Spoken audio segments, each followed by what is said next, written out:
Commas के बारे में अध्ययन करेंगे।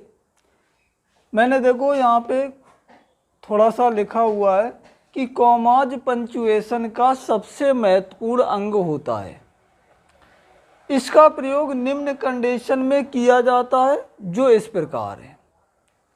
अब देखिए पहला पॉइंट है, एक ही पार्ट्स ऑफ स्पीच के शब्दों को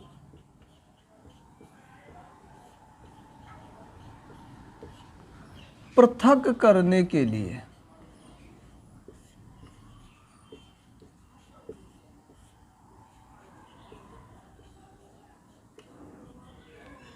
तो पहला पॉइंट है कि एक ही पार्ट्स ऑफ स्पीच के शब्दों को पृथक करने के लिए, पृथक का मतलब होता है अलग करने के लिए। जैसे एग्जाम्पल देखें,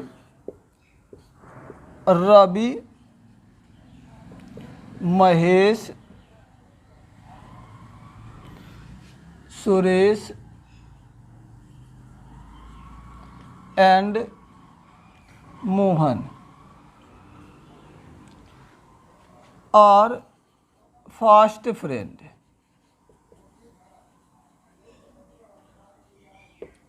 तो देखिए रवि, महेश, सुरेश एंड मोहन एक ही पार्ट्स ऑफ के शब्द हैं, क्योंकि रवि नाउन है, वही नाउन महेश है, वही सुरेश है और वही मोहन। तो यहाँ पे जितने भी वर्ड्स आपके आए हैं, मोहन, रवि, महेश, सुरेश, ये नाउन को शो करते हैं। दूसरा एग्जाम्पल देखें, she is innocent, honest and hard working. तो देखिए ऑन इनोसेंट, यहाँ पे थोड़ा मिस्टेक हो गई, ऑनेस्ट एंड हार्ड वर्किंग सभी एडजेक्टिव्स है। अतः एक ही पार्ट्स ऑफ स्पीच के शब्दों को अलग करने के लिए हम कॉमा का प्रयोग करते हैं। अब दूसरा पॉइंट देखें,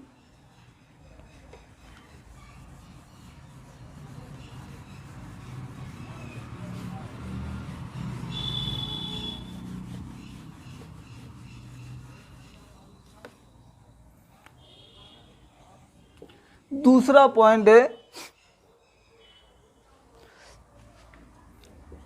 डेट और ईयर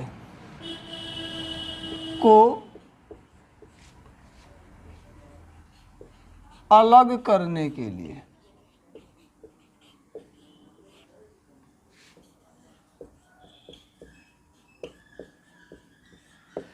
तो डेट और ईयर को अलग करने के लिए कॉमा का प्रयोग किया जाता है। जैसे एग्जाम्पल देखें, Mahatma Gandhi was born on October 2,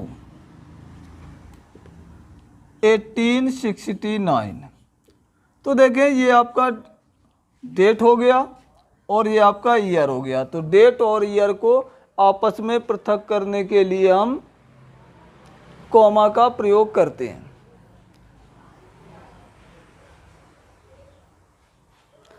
दूसरा एग्जाम्पल देखें, I got this job on July 15, 2009। तो देखें जुलाई 15 आपकी डेट हो गई और 2009 ईयर हो गया। इसके बाद नेक्स्ट तीसरा पॉइंट देखें,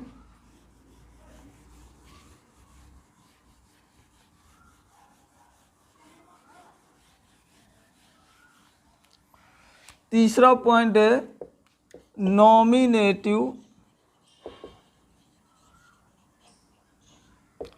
of address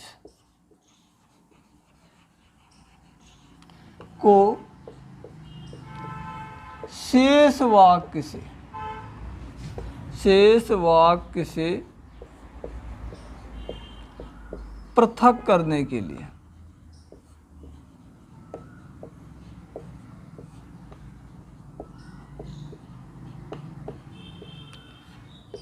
nominative of address को शेष वाक्य से पृथक करने के लिए हम कॉमा का प्रयोग करते हैं। जैसे मोहन कम टू मी, तो ये आपका मोहन नॉमिनेटिव एड्रेस हो गया, इसको शेष वाक्य से पृथक करने के लिए। दूसरा एग्जाम्पल देखें, सिट डाउन बॉयज। तो देखिए दोनों कंडीशन में ये आपका प्रयोग होता है। अगर बाद में आएगा तो पहले कॉमा लगाएंगे, पहले आएगा तो बाद में कॉमा लगा करके उसको पृथक कर देते हैं। इसके बाद नेक्स्ट नंबर देखें आप,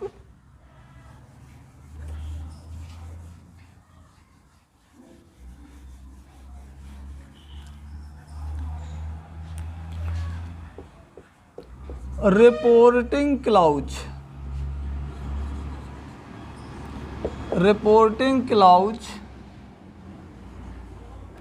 व रिपोर्टेड स्पीच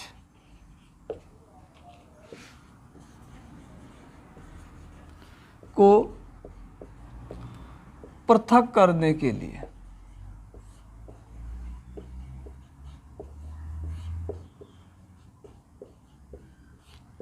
रिपोर्टिंग क्लाउज और रिपोर्टेड स्पीच को आपस में पृथक करने के लिए हम कॉमा का प्रयोग करते हैं। जैसे देखें, ही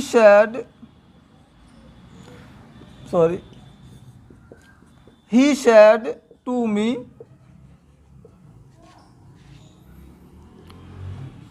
यू कैन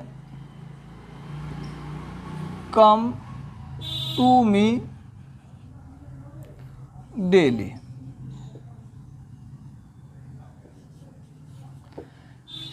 तो ये आपका इन्वर्टेड कॉमास के अंदर जो वाक्य है ये आपका रिपोर्टेड स्पीच कहलाता है, जो इन्वर्टेड कॉमास के बाहर है वो रिपोर्टिंग क्लाउज कहलाती है। तो दोनों को आपस में अलग करने के लिए हम कॉमा का प्रयोग करते हैं। दूसरा एग्जाम्पल और देखें, एक she said don't talk hair.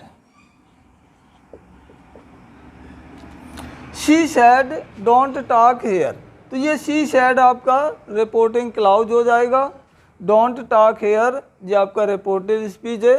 दोनों को आपस में पृथक करने के लिए हम कॉमा का प्रयोग करते हैं। इसके बाद नेक्स्ट पॉइंट देखेंगे,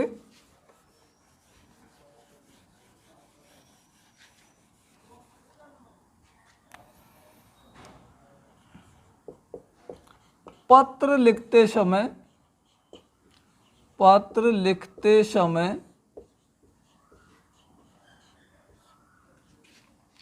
सॉल्यूशन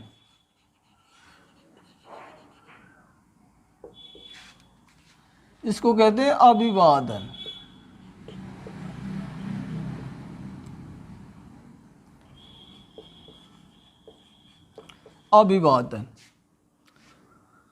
तथा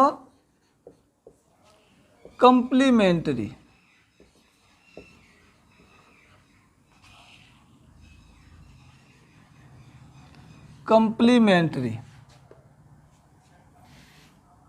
क्लोज। कंप्लीमेंट्री क्लोज सम्मान सूचक तो देखिए पत्र लिखते समय हमें सॉल्यूशन, जिसको अभिवादन कहते हैं, या कंप्लीमेंट्री क्लोज, सम्मान सूचक, जो लास्ट में हम पत्र लिखने के बाद जब समाप्त हो जाता है तो हम उसमें क्लोज में लिखते हैं। जैसे देखें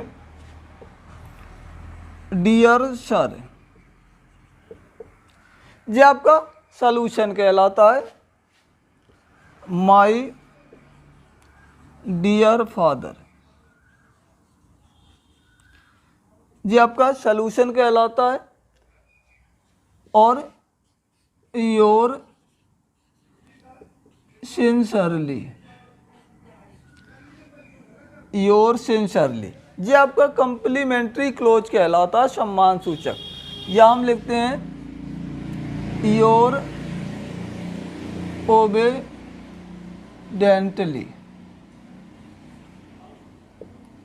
योर ओबेडेंटली। तो ये आपके कंप्लीमेंट्री क्लोज कहलाते हैं और ये आपका सॉल्यूशन कहलाता है। तो इनको अलग करने के लिए हम कॉमा का प्रयोग करते हैं। इसके बाद नेक्स्ट नंबर लिखेंगे, छठवां पॉइंट है इसका,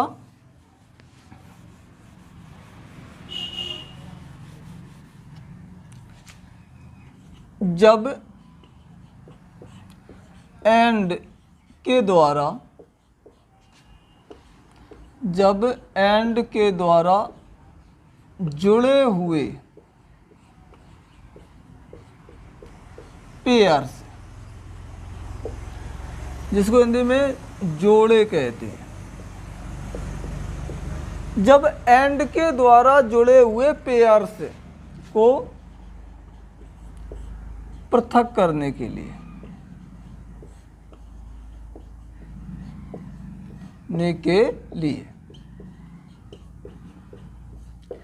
एंड द्वारा जुड़े हुए पेयर्स को आपस में पृथक करने के लिए हम कॉमा का प्रयोग करते हैं। जैसे देखें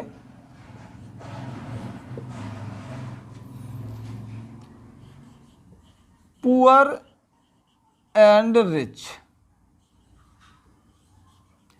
पुअर एंड रिच, गरीब और अमीर।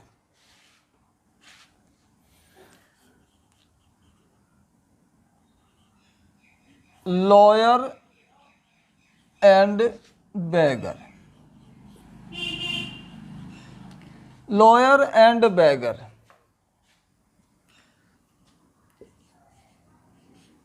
एजुकेटेड एंड अनएजुकेटेड,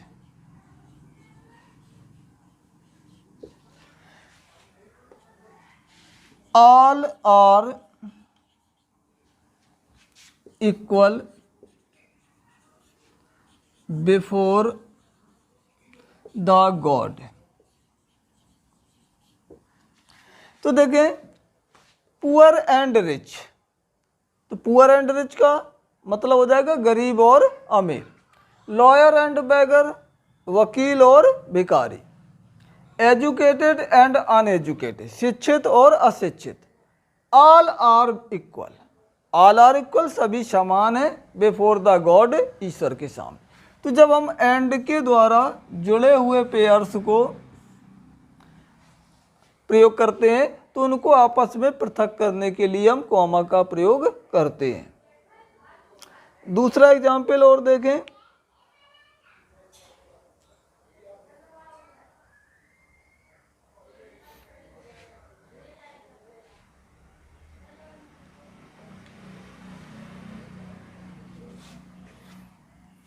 दूसरा एग्जाम्पल देखें, Rekha and Meera. Rekha and Meera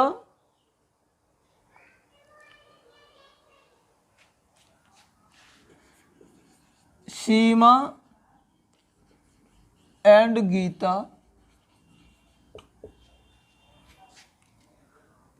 are playing together. तो रेखा एंड मीरा, रेखा और मीरा सीमा एंड गीता, सीमा और गीता आर प्लेइंग टुगेदर, एक साथ खेल रहे हैं। तो जब हम एंड के द्वारा किन्हीं जोड़ों का, पेयर्स का प्रयोग करते हैं तो उन्हें पृथक करने के लिए हम कॉमा का प्रयोग करते हैं।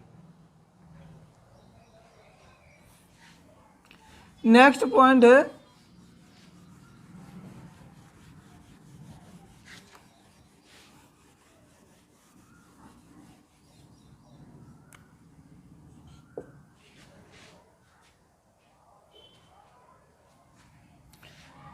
सेंटेंस में वर्ब को बार बार ना लिखने के लिए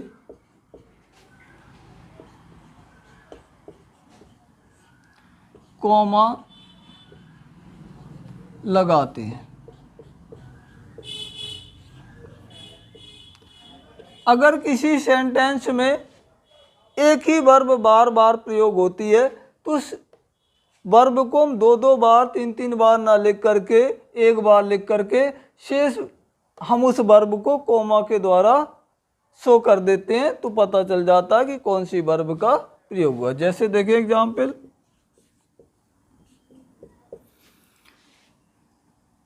my sister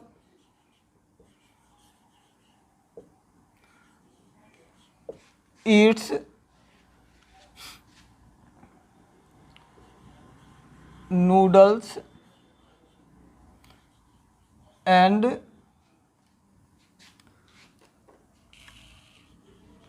my brother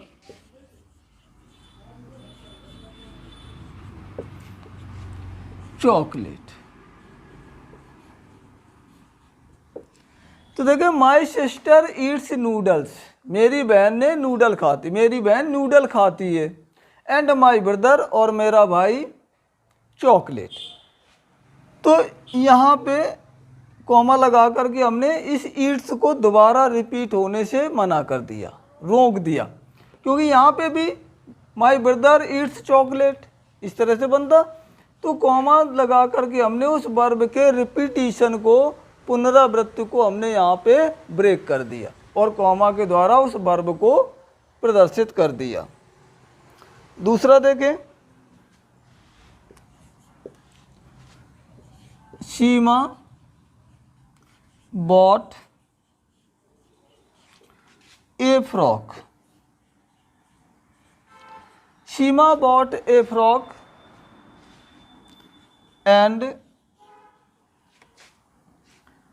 Ankita a sari.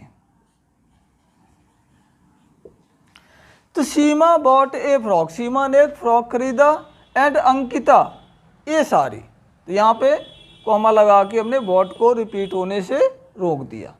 तो इस तरह जब वर्ब को हम बार बार लिखना पड़ता है तो हम कॉमा के द्वारा उसको अलग कर देते हैं।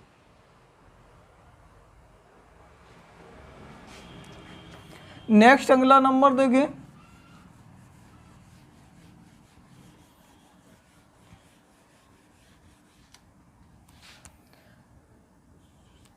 Case in opposition.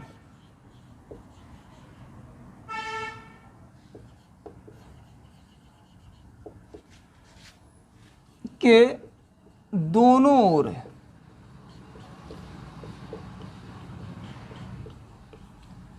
Case in opposition के दोनों ओर कॉमा लगाते हैं। तो केस इन अपोजिशन के हम अगर सेंटेंस में प्रयोग करते हैं तो उसके दोनों ओर कॉमा लगा करके हम उसको शेष वाक्य से पृथक कर देते हैं, अलग कर देते हैं। जैसे एग्जाम्पल के द्वारा मैं और आपको स्पष्ट कर देता हूं। जैसे देखें, Mahatma Gandhi, Mahatma Gandhi the father of nation. Mahatma Gandhi the father of nation. तो ये आपका जो द फादर ऑफ नेशन है ये क्वेश्चन अपोजिशन कहलाता है। तो इसको हमने देखे कि पहले भी कॉमा लगाया और बाद में भी कॉमा लगाया। Was shot died on 13th January 13th January 1948। तो Mahatma Gandhi the father of nation was shot died on January 1948। दूसरा एग्जाम्पल और देखें, एक Surdas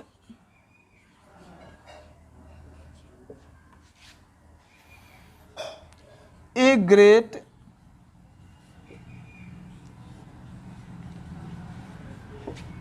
Hindi poet. Surdas a great Hindi poet was blind. तो ये आपका ए ग्रेट हिंदी पोइट ये क्वेश्चन अपोजिशन कहलाएगा। इसको हम दोनों ओर कॉमा लगा करके शेष वाक्य से पृथक कर देते हैं। इसके बाद आप नेक्स्ट नंबर देखेंगे,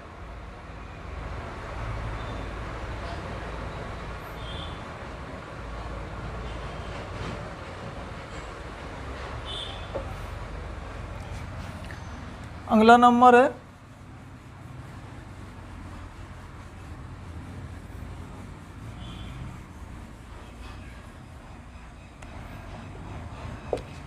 यस या नो को शेष वाक्य से पृथक करने के लिए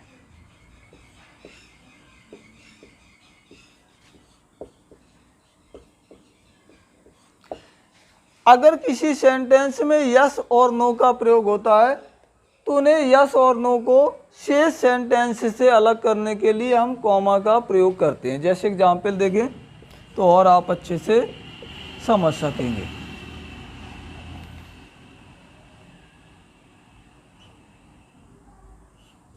रवि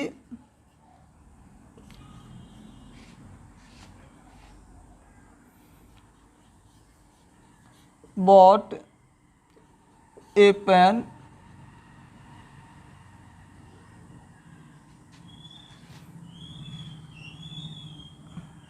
सॉरी यहाँ पे थोड़ा मिस्टेक हो रहा है। What are you doing?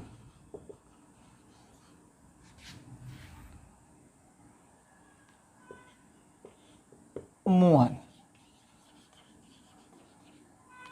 What are you doing, Mohan? Mohan said no, I do not do anything here.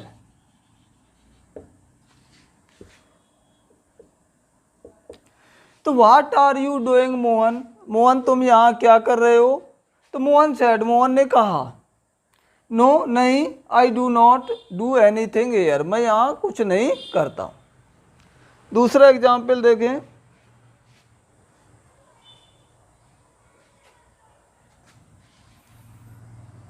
Yes I shall teach you English. Yes I shall teach you English, हाँ मैं आपको अंग्रेजी पढ़ाऊंगा। No you can not sit here, no you can not sit here, नहीं तुम यहाँ नहीं बैठ सकते। तो इस तरह से हम यस और नो के बाद कॉमा लगा करके वाक्य को शेष वाक्य से अलग कर देते हैं, पृथक कर देते हैं।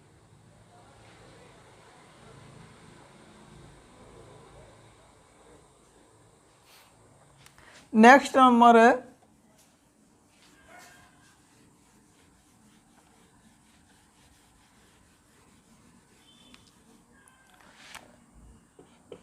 कुछ शब्दों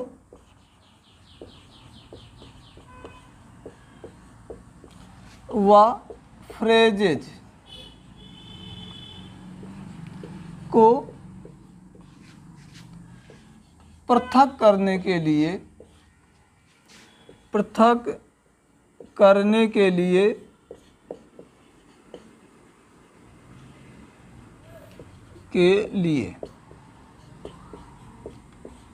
उसके दोनों ओर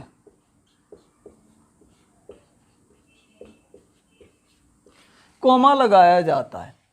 यानी कुछ शब्द ऐसे हैं या कुछ फ्रेजेज ऐसे हैं जिन्हें आपस में अलग करने के लिए हम कॉमा का प्रयोग करते हैं।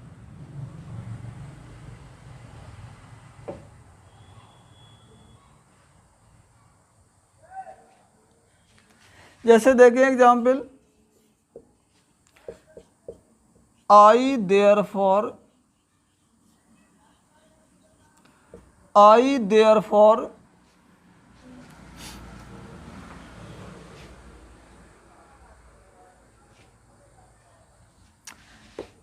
Can not help you. तो देखें ये आपका एक वर्ड्स हो गया, शब्द हो गया, I therefore can not help you, मैं अतः आपकी सहायता नहीं कर सकता। दूसरा एग्जाम्पल देखें, I after all selected you to go with me. I after all selected you to go with me, अंतोगत तो मैंने तुम्हें अपने साथ चलने के लिए चुना। तो इस तरह से हम कॉमा के द्वारा वाक्य को पृथक करते हैं।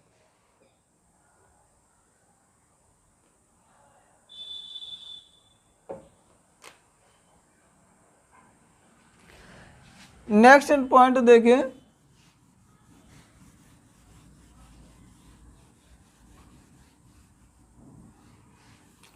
11वां पॉइंट है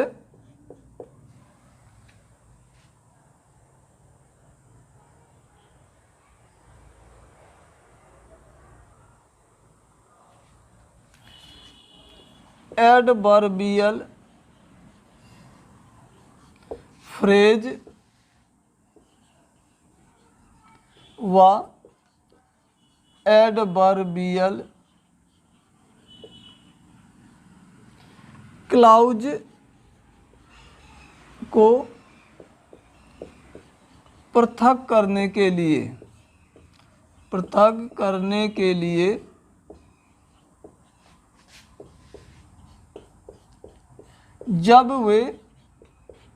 जब वे सेंटेंस के शुरू में दिए हों। तो एडवर्बियल फ्रेज और एडवर्बियल क्लाउज को पृथक करने के लिए जब वे सेंटेंस के प्रारंभ में दिए गए हों। जैसे आप एग्जाम्पल देखें तो और अच्छे से आप क्लियर हो जाएंगे।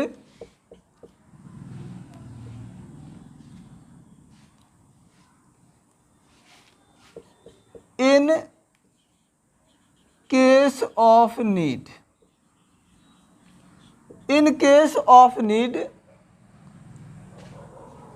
आवश्यकता के अवसर पर या ज़रूरत में, इन केस ऑफ नीड माने आवश्यकता के समय या ज़रूरत में, प्लीज कम टू मी। तो in case of need please come to me, ज़रूरत के समय कृपया तुम मेरे पास आओ।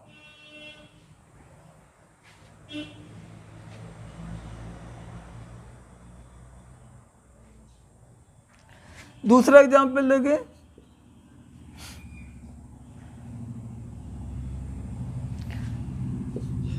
In spite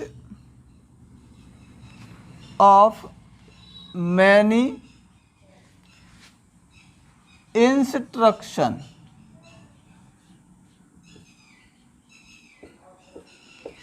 in spite of many instructions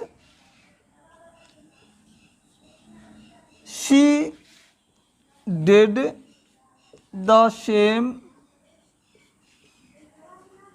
thing.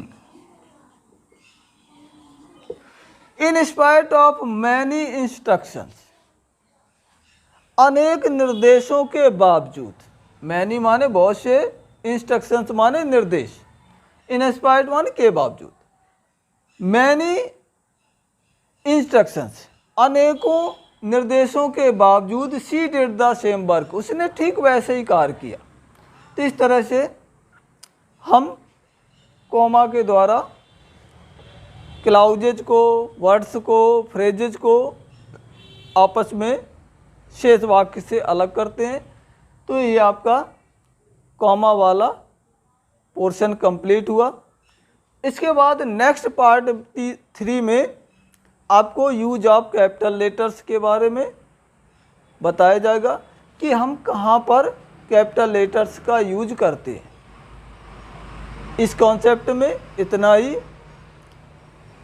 आप चैनल को लाइक, शेयर और सब्सक्राइब जरूर करें। जय हिंद।